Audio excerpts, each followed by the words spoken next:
بسم اللہ الرحمن الرحیم۔ حضرت محمد صلی اللہ علیہ وآلہ وسلم نے فرمایا، دو گناہ ایسے ہیں جن کی وجہ سے قبر میں بہت ہی زیادہ سخت عذاب ہوگا۔ وہ دو گناہ کون سے ہیں؟ جاننے کے لیے اس ویڈیو کو آخر تک ضرور دیکھیے گا۔ ناظرین، انسان گناہوں کا پتلا ہے، اس سے ہر وقت چھوٹے بڑے گناہ سرزد ہوتے رہتے ہیں۔ بڑے سے بڑا متقی اور پرہیزگار شخص اس بات کا دعویٰ نہیں کر سکتا کہ وہ گناہوں سے بالکل پاک ہے یا اس سے کبھی کسی گناہ کا ارتکاب نہیں ہوا ہے، لیکن ایک مومن اور غیر مومن میں فرق یہی ہے کہ مومن جب کسی گناہ کا مرتکب ہوتا ہے تو فوراً اپنے رب کی جانب پلٹتا ہے اور اس سے مغفرت طلب کرتا ہے، جبکہ غیر مومن ایسا نہیں کرتا۔ اسی کو حضرت عبداللہ ابن مسعود رضی اللہ تعالی عنہ نے اس طرح سے بیان فرمایا ہے کہ مومن اپنے گناہوں کو یوں دیکھتا ہے جیسے وہ ایک پہاڑ کے دامن میں بیٹھا ہو، وہ ڈرتا ہو کہ پہاڑ اس کے سر پر گر نہ پڑے، اور فاجر شخص اپنے گناہوں کو ایسے دیکھتا ہے گویا ایک مکھی تھی جو اس کی ناک پر بیٹھ گئی تھی اور جسے اس نے ہاتھ ہلا کر اڑا دیا۔ ناظرین، گناہ تو گناہ ہوتا ہے، چاہے چھوٹا ہو یا بڑا، لیکن دو گناہ ایسے ہیں جن کی وجہ سے آپ کو قبر میں سخت عذاب ہوگا، یعنی وہ گناہ عذاب قبر کا باعث ہیں۔ وہ کون سے ہیں ہم آپ کو اس ویڈیو میں بتائیں گے۔ ہمارے پیارے نبی حضرت محمد مصطفیٰ صلی اللہ علیہ وآلہ وسلم نے ارشاد فرمایا، اس حال میں کہ وہ ایک قبر کے قریب سے گزر رہے تھے، آپ صلی اللہ علیہ وآلہ وسلم نے فرمایا کہ ان دونوں میں عذاب قبر ہو رہا ہے۔ آپ صلی اللہ علیہ وآلہ وسلم نے یہ بھی فرمایا، یہ ایسا گناہ نہیں جس کو لوگ بڑا سمجھتے ہوں، بلکہ یہ ایسا گناہ ہے جو کہ بہت چھوٹا سمجھا جاتا ہے، اور اس گناہ کی وجہ سے ان کو عذاب قبر ہو رہا ہے۔ ناظرین، اللہ پاک کبھی بھی انسان کو صغیرہ گناہ کرنے پر آگ کا عذاب نہیں دیتے۔ حدیث پاک میں آتا ہے کہ یہ عذاب کسی بڑے گناہ کی وجہ سے نہیں ہو رہا، مطلب یہ کہ ایسا بھی بڑا گناہ نہیں کہ اس سے بچنا مشکل ہو، یہ چھوٹی سی غلطی یعنی گناہ کی وجہ سے ہو رہا ہے جس سے بچنا بہت ہی آسان تھا۔ ناظرین، ہماری ہی غلط فہمی ہے کہ بعض اوقات بہت سے گناہوں کو ہلکا سمجھتے ہیں لیکن وہ اللہ کی نظر میں بہت بڑے ہوتے ہیں۔ ہم بڑا سمجھتے ہیں زنا کو، یقیناً یہ بہت بڑا گناہ ہے۔ ہم بڑا سمجھتے ہیں شراب کو، یقیناً یہ بھی بہت بڑا گناہ ہے۔ ہم بڑا سمجھتے ہیں قتل کرنے کو، یقیناً یہ بھی بہت بڑا گناہ ہے۔ ہم بڑا سمجھتے ہیں نماز چھوڑنے کو، یقیناً یہ بھی بہت بڑا گناہ ہے۔ شرک کرنے کو، یہ بھی بہت بڑا گناہ ہے۔ اسی طرح والدین کو اذیت دینا۔ لیکن کچھ گناہ ایسے ہوتے ہیں جو ہوتے تو بہت بڑے ہیں لیکن چھوٹے سمجھے جاتے ہیں، تو اسی لیے آپ صلی اللہ علیہ وآلہ وسلم نے فرمایا کہ ان دونوں قبروں کے اندر ان دونوں اشخاص کو ایسے دو بڑے گناہوں کی وجہ سے عذاب ہو رہا ہے جن کو یہ چھوٹا سمجھتے تھے۔ ان میں سے ایک یہ کہ پیشاب کی چھینٹوں سے نہیں بچتے تھے، پیشاب سے احتیاط نہیں کرتے تھے۔ حضرت ابو ہریرہ رضی اللہ تعالی عنہ سے روایت ہے کہ نبی کریم صلی اللہ علیہ وآلہ وسلم نے فرمایا، پیشاب کی چھینٹوں سے بچو کیونکہ عموماً قبر کا عذاب اسی وجہ سے ہوتا ہے۔ ناظرین، اسلام میں طہارت کی بہت عزت ہے۔ کہیں بھی کھڑے ہو کر پیشاب کر دیا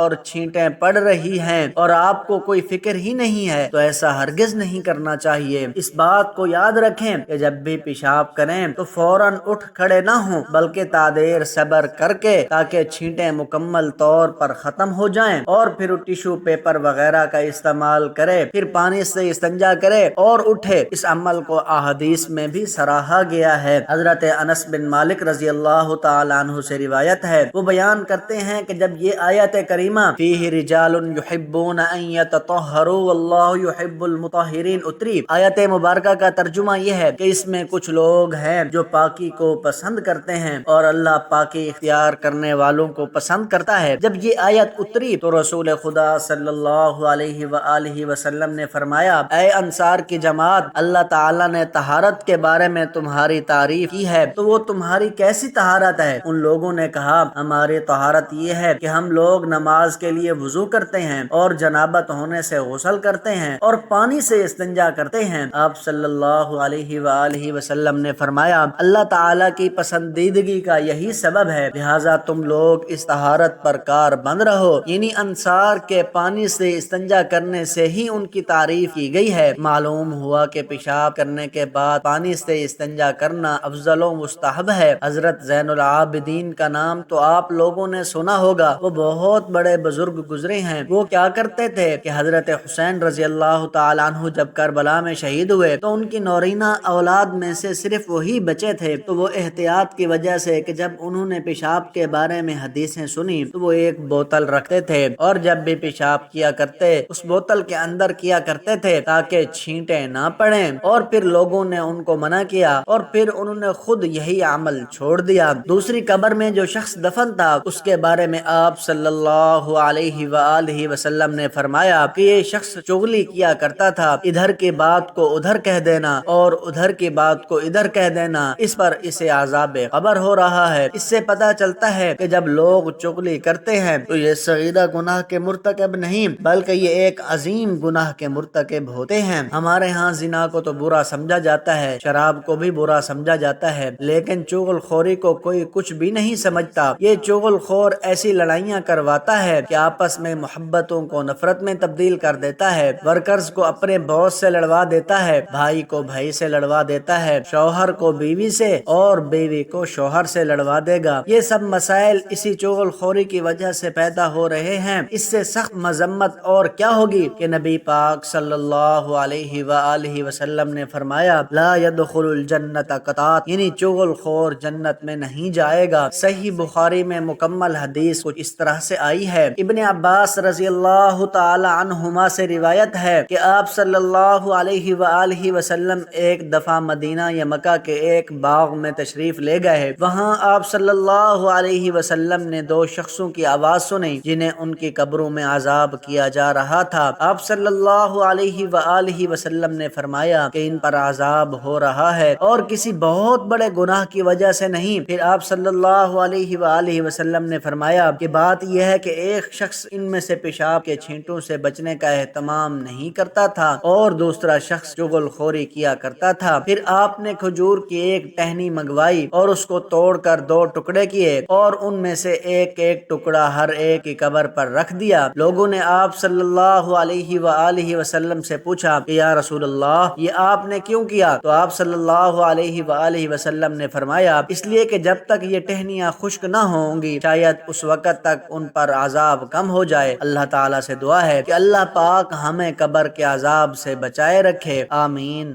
ثم آمین۔